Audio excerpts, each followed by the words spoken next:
Okay, so we're back, and yeah, just to kind of refresh everything, we are about to recomp the Bike Thief, the Wolf Astronaut, the Wolfy Astronaut Bike Thief over here. And one thing that's happening in the I say sub, but it's the composition, is the arc of the route.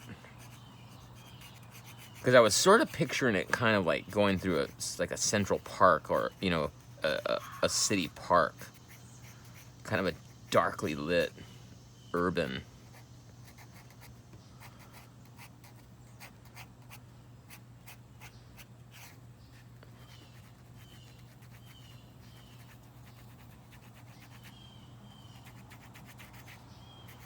I'll just kind of lay that down so you can kind of see it. And it also helps. It helps with comp when you're just putting down some guidelines.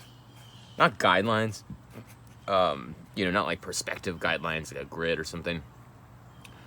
Just something to kind of get you in the ballpark of what's happening, because it's sort of like it sparks visual possibilities. Because right here, like, you see right when I'm putting the wheel of the bike, of the stolen bike,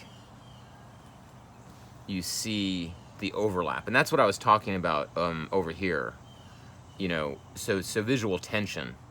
So see how you get more visual tension with this running through the wheel right about here. Because if it was running through, like, if the wheel were down, like, say the wheel were down below, I'll actually erase that temporarily. Well, I will permanently erase it, but I'll redraw it. I will remove it temporarily and show you what I mean. So if I had put the wheel here, even though it fits in physical space,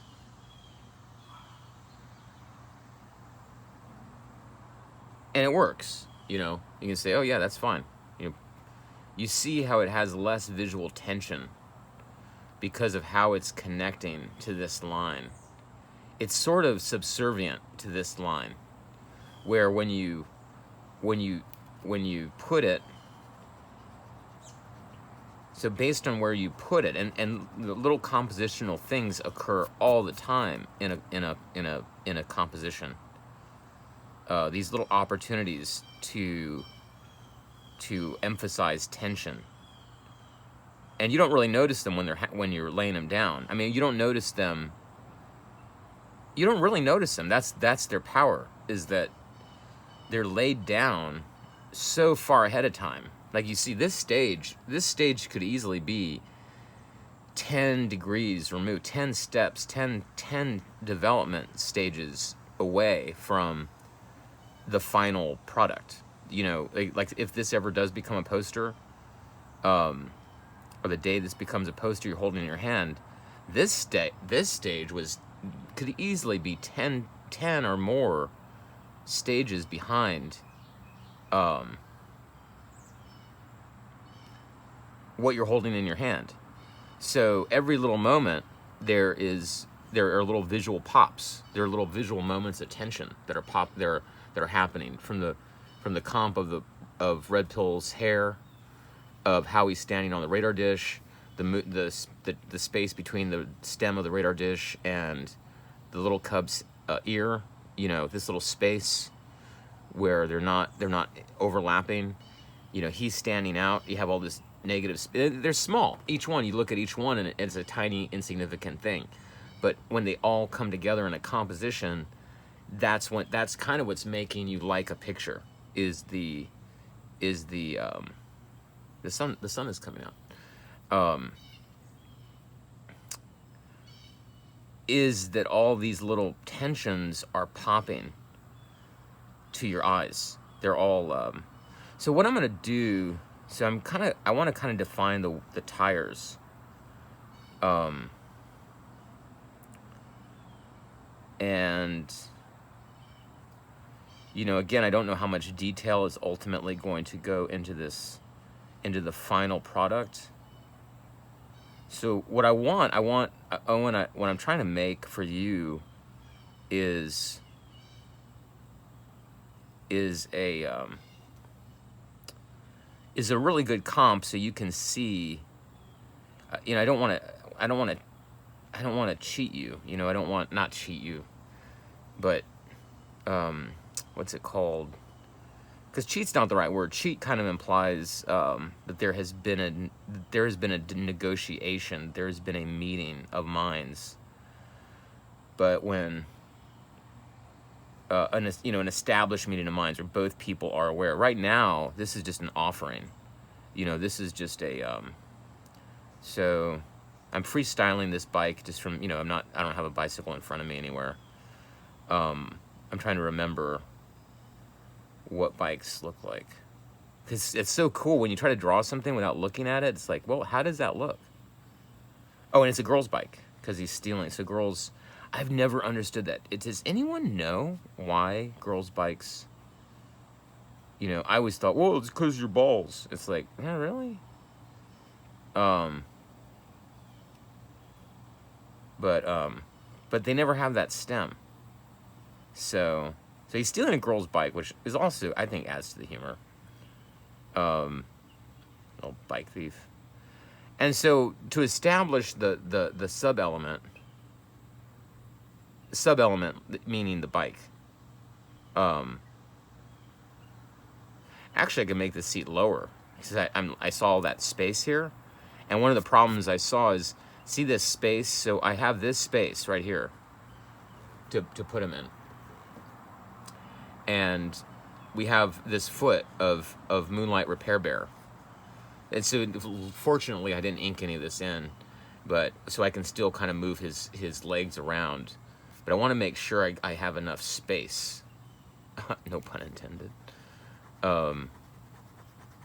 So let me just clear some foot away.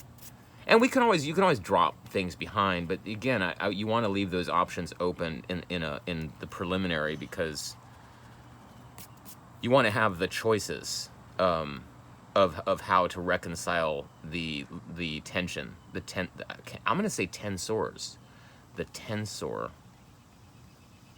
the visual tensor, the visual tensor, because it's tension. It's tension. Yeah. So there's more space here. I can have a lower seat. And here's the crank. Let me see. I have a crank. We'll see. Put the crank here.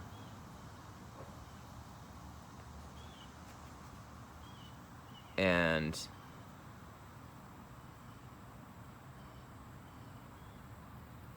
all right, so now we have a bike.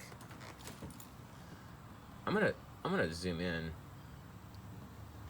Sorry, I wasn't actually looking at the camera. I hope all that was in there. So now we're gonna really hammer this one out. I'm trying to make sure that it's oriented now, like in the camera frame. Yeah, I think that's pretty centered. Okay, so we got the little bike thief here. So he's my, I'm assuming it's a he. Has to be a he. His fat astronaut rear. And see, a lot of this bike is going to disappear because an astronaut suit, that's a fat thing, right? So, and then you got the fat astronaut. So already we're going to start erasing a little bit.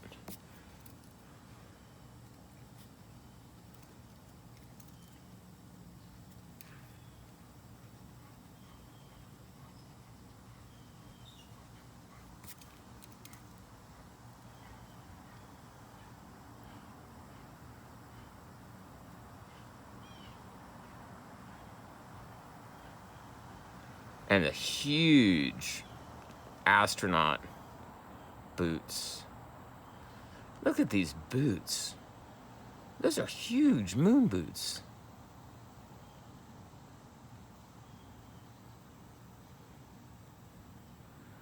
And then you got his pack. That pack is humongoloid. I mean, because these guys, they could barely jump on the moon.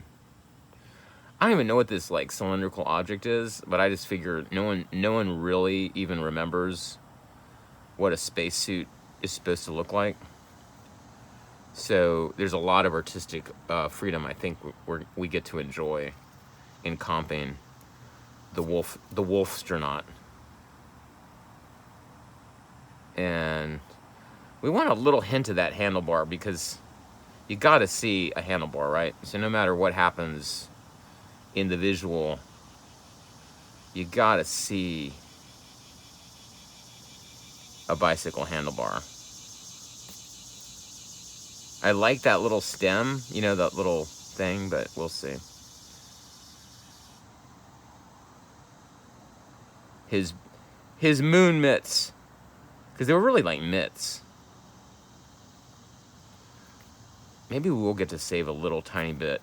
Just that little corner, this little corner. That's another little bit of tension, you know, because that reconnects your mind to the fact that that's a handlebar.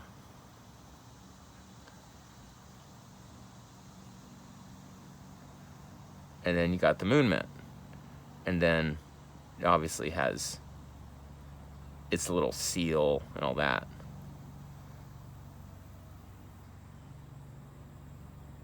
Oh yeah, these little lines, you know, whenever you make lines like that, you have to be careful.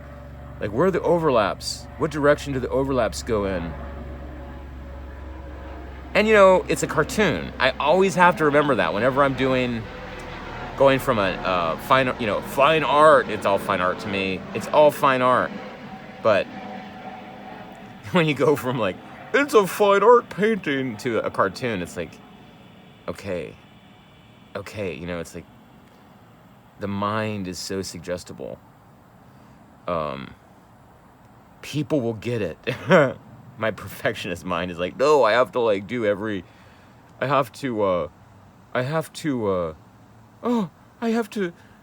draw every stitch, every little seam and button that NASA approved, or else people will say that's not a real Wolf astronaut. And so, and even that doesn't have to be perfect, you know. It's so funny. I don't have to put little brakes, you know, that kind of thing, you know, because you just need to get the idea that this is a bike. And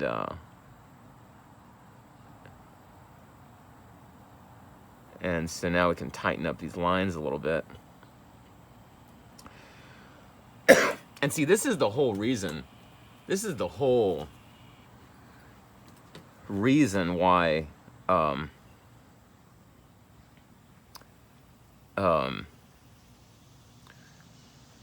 comp stage is so important, because you want to get to a point where you can tighten them up really quickly, and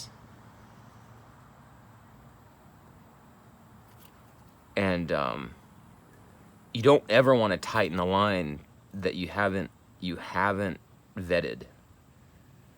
You need to vet, and that's really what the comping is. Comping is a vetting process. You know, you're vetting all of the interaction of your visual elements. You're making sure that they work well together, that they serve the purpose. And so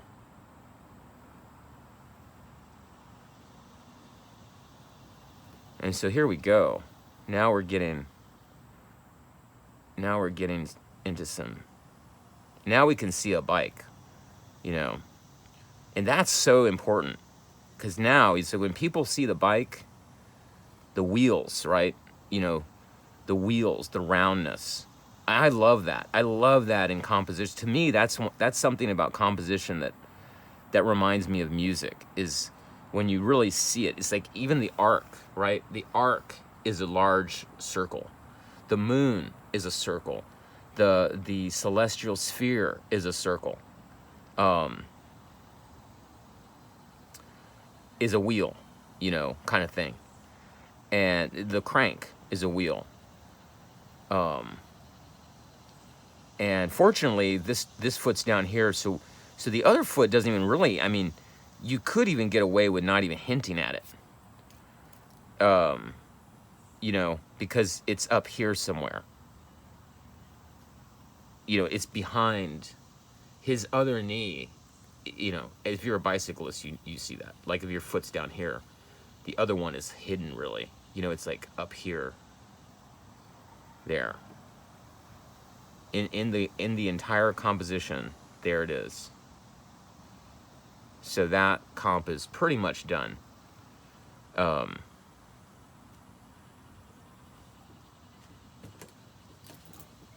What we're making sure we pull off, which I really like, I think the most important part is the tilt of that helmet. So that's what we're gonna do right now. Because he's really that thiefy look. If you saw Mike Cernovich's Mike Cernovich just the other day posted something about these thieves at some Apple store. I forget where. Oh, we can make his head a little bit more exaggeratedly bigger because he's a wolf. How big can we make it?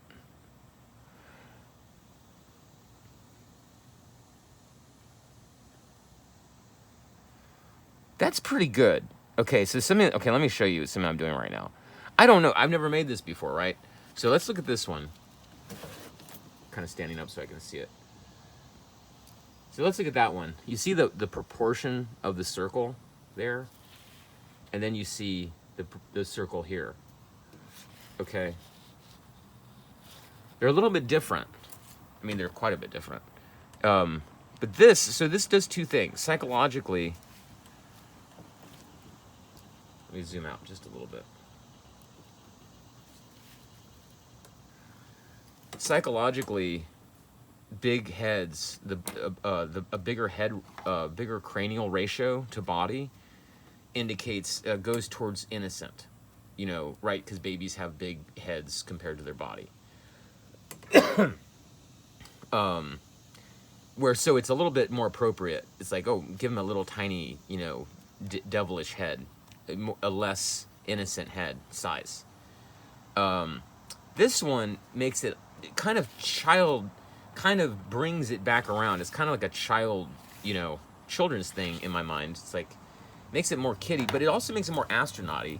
And but the main thing is, it lets you really see what's going on, which is very important. Like, one of my first real art job was, see, and it also gives you enough size where you can,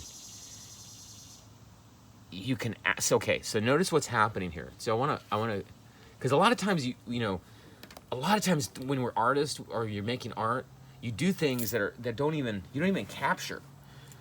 Because you're not videoing. You know, most art that we do, we're not videotaping. We're not videotaping. We're not making YouTube videos or even using our phones because we're just making art. We're just drawing.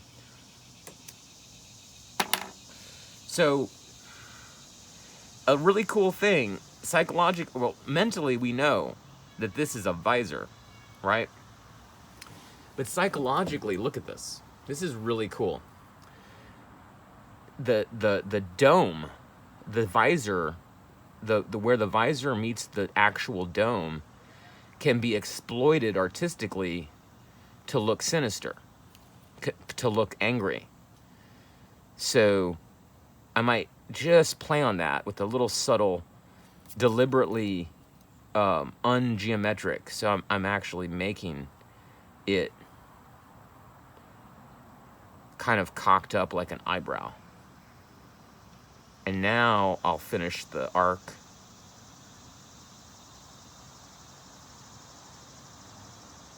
Of the glass.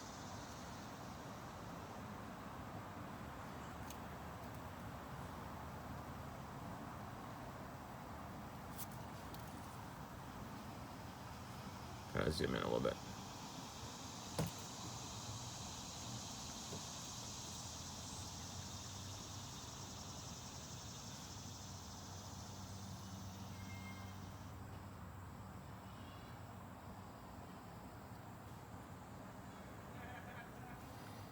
And let me clean up the helmet a little bit so I have room for those little wolfy ears. And now do some brakes in the helmet.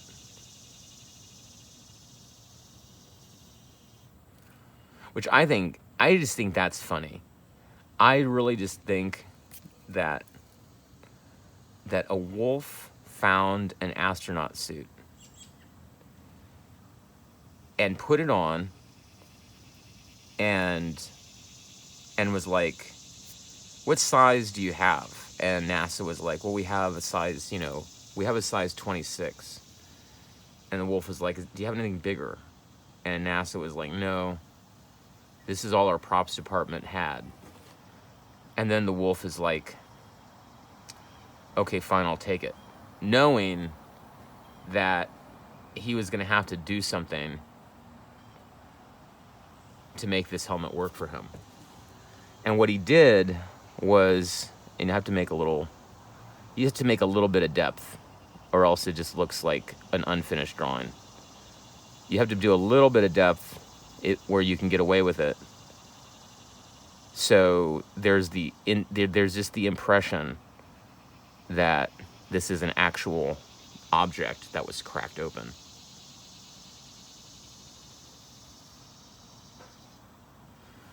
Okay, so now it looks cracked. And now we need one for his little snout.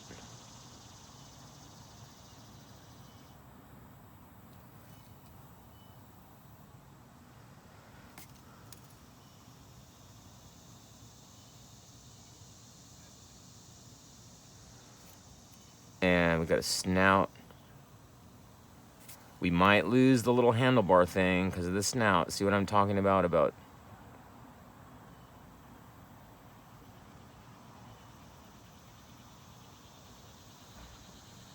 We might not.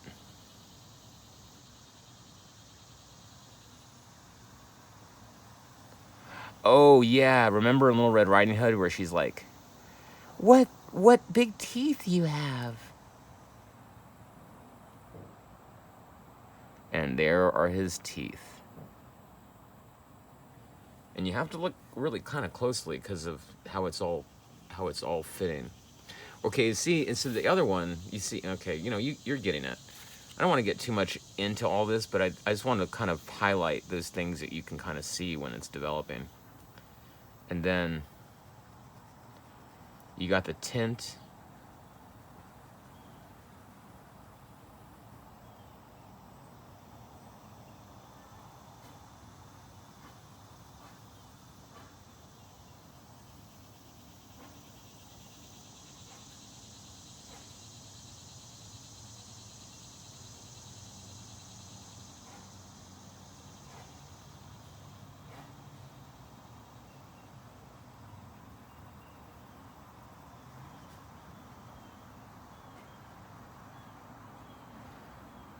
And then you have his ears.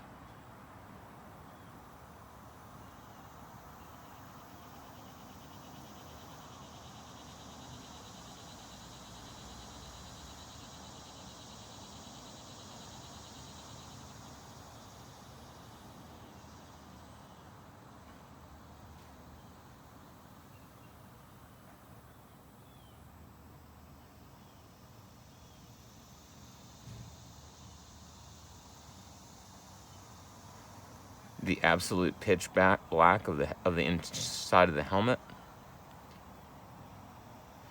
And see, so yeah, this part is a little problematic right now to me, because I would really like to see his full snout. So, but for a comp for this stage, I feel that it is. Hold on, let me zoom out just a tad.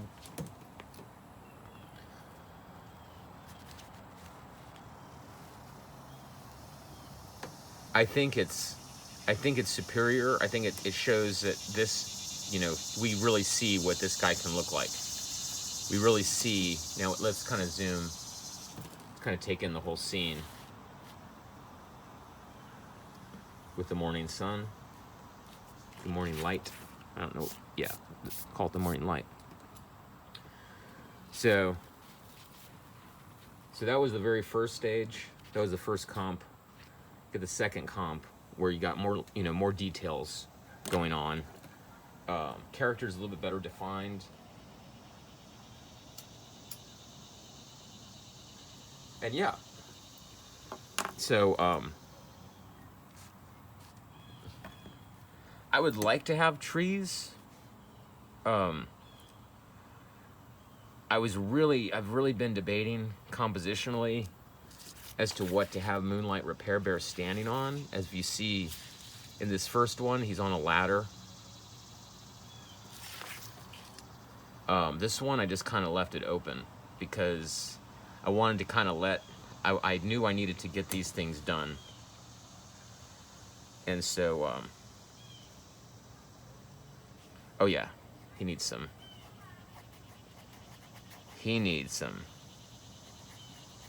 serious rocks and action lines.